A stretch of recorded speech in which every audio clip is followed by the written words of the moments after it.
All right. So Brennan's got several good things going on here. First of all, he's for the most part takes his nose to the target, which is key because everything's going to follow your nose and your eyes. Secondly, he's got a fast arm, and that's good.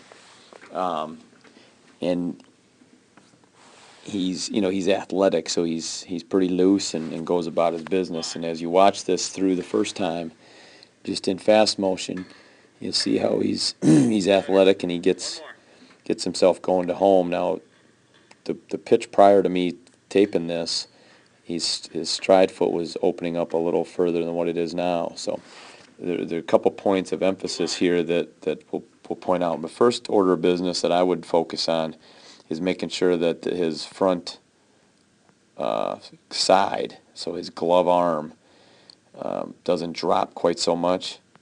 So it drops here, and then it just kind of it doesn't fly open, but it doesn't come up and aid him at all either.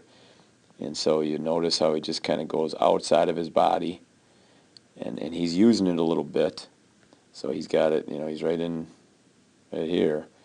But we'd want that to ideally be up here and be a leverage point for him, and then stay up by his chest instead of, it's down by his knees. And on this particular pitch, he has a pretty good finish. See how his foot, though, his back foot's on this line. So we'd want that front foot to be right there. So his front foot opens a little bit too much, which causes him to lose some of that front side and lose some of his leverage.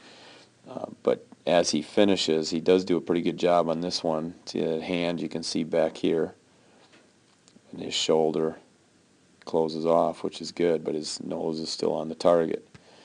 So that's good stuff. Now on the second one, he doesn't have quite the good follow-through that he just had there. So it's real similar in all aspects.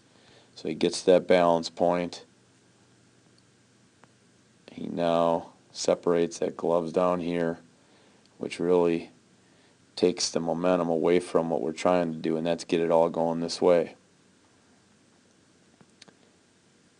It's up a little bit. He's using it a little bit here, but it's still not in a position where he's really using it, so more of the distribution falls on his shoulder and his elbow. As you can see right here, I mean, he's pretty wide open right here instead of getting that arm right up in this area. His nose goes at the target good. Doesn't have quite the same follow through with his hand. We don't see anything back here. His shoulder's okay, but it's still not quite as turned as what it was in the previous one.